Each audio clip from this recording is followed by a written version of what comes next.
The UFC BMF title. Should we care about it? UFC 291 just ended. It's 3 in the morning. Here's everything you missed from this event. Here are some fun knockouts that happened tonight.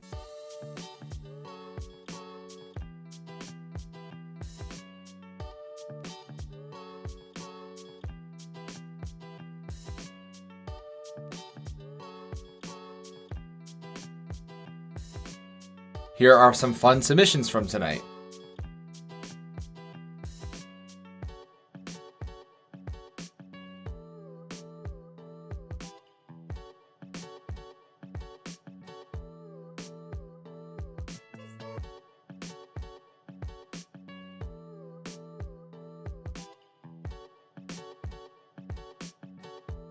We will get to the BMF title in just a minute. You could always skip forward if you want. I put the chapters in the bottom of the timeline because I'm a man of the people, but ideally you just watch the whole video. I'm going to start though with some things that I thought were noteworthy from the card. And before the card even started, there was an issue. The nicest motherfucker on the UFC roster, Stephen Wonderboy Thompson, was supposed to fight Michelle Pereira tonight, but Pereira missed weight by 3 pounds. Usually the way this plays out is that the guy who made weight gets a percentage, like 20 to 30% of the guy's purse who didn't make weight, and they go ahead and they fight, and in most cases the guy who missed weight actually wins. It's not just that the guy who missed weight has an advantage because he might weigh a few more pounds, it's because he didn't put himself through the weight cut that the guy who made weight did.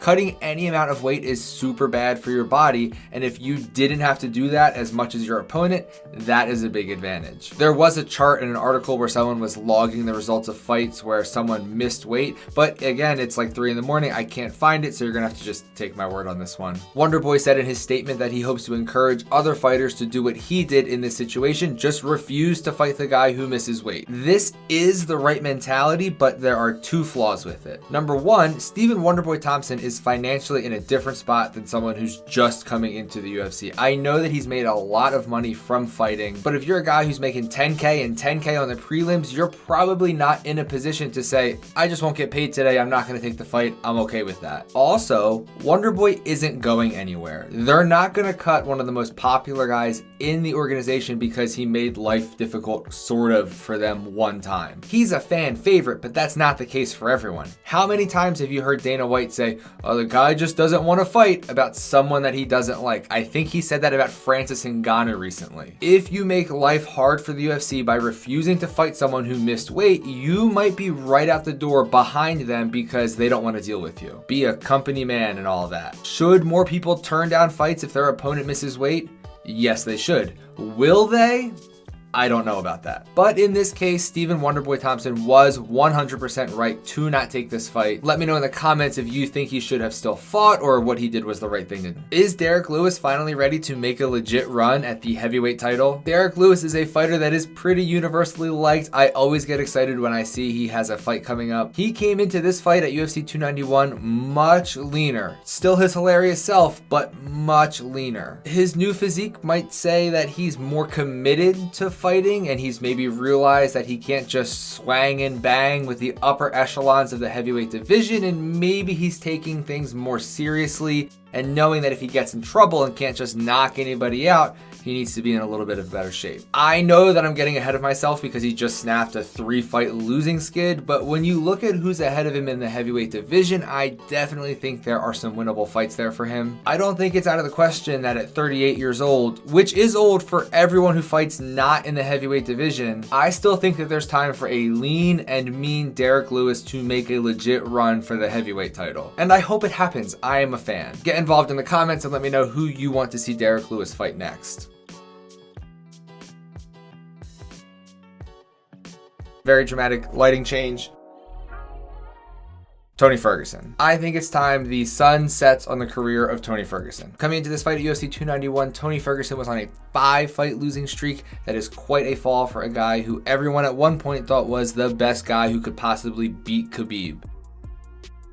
After this fight, he's now lost 6 in a row, and I think the time has just come to hang it up. He has not been the same fighter for a long time. He has not won a fight since 2019, and I just don't see any reason why he needs to take any more damage than he already has. I know everyone loves Tony Freguson because he's like super weird and out there and a character, but it won't be long before the laughing with him turns into laughing at him if he keeps going the way he's going. The problem for Tony Freguson is that he wears a lot of damage. He cuts very easily. He always looks like he's been in a fight after a fight, and that damage compounds and adds up over time. And let's not lose in the shuffle the other guy in this fight tonight with Tony Freguson. Bobby Green is for real. The story of Bobby Green in the UFC has been win a few, lose a few, win a few, lose a few. Now he's 36 years old. Most recently, he lost 2 in a row, and then he had that no contest against Jared Gordon. I'm hoping this win against Tony Freguson is the first in a string of consecutive wins for Bobby Green. I think he's a good personality in the sport, and if he can figure out the consistency thing, I think he can do a lot of damage in the lightweight division. I think he's better than his record shows. Jan Blachowicz, which I'm sure I'm saying that wrong because I do in every video about him, but Jan versus Alex Pereira should have been for the vacant light heavyweight title. I talked in a video up here about the nightmare that is the light heavyweight division and how that title is probably cursed, but these two guys should have been fighting for that belt. I know Pereira was coming off a loss to Izzy, and it's rare that someone gets a title shot coming off a loss, but it has happened in the past and it will happen again in the future. This win over Jan, to me, should have been for a belt. The UFC very easily could have said, okay, Hill vacated. These two guys are fighting. Enjoy your second title fight on this card. You guys go at it. One of you gets a belt. But they didn't do that, and that was a missed opportunity if you ask me. The fight was great.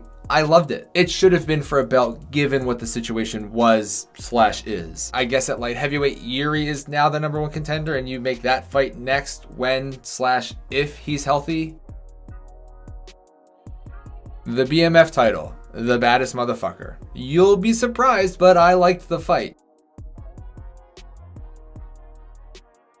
This fight, when announced, is main event quality with or without a made-up belt attached to it. And I mean, that's what this belt is, because the UFC thinks a pay-per-view won't sell unless there's a championship on the line in the main event. I don't know if that's true or not, but if you told me the main event for UFC 291 was Dustin Poirier versus Justin Gaethje, whether or not the BMF title is on the line, my odds of buying that card remain the same. That fight is a banger on paper. The BMF belt just feels very gimmicky to me, and I know Dana White says he doesn't put on gimmick fights despite offering Tyson Fury a fight against John Jones, and despite being very heavily involved in the Conor versus Floyd saga, he doesn't put on gimmicky fights, I guess. I'm sure it's a nice accolade, but it is completely made up. It can be both. Jorge Masvidal was the first person to win a BMF belt. Would we say that he's a UFC world champion? Like, technically, yeah, he left the cage with a belt on his shoulder after winning a fight that the UFC had billed as a title fight, but as soon as the event is over and the gimmick is done, it doesn't really feel like a championship, right? And what's especially weird about this case is Dustin Poirier and Justin Gaethje coming into this fight are both guys ranked in the top 5 at lightweight. They're both people who could fight again for the lightweight title. If Justin wins the lightweight title, would we call him a double champ?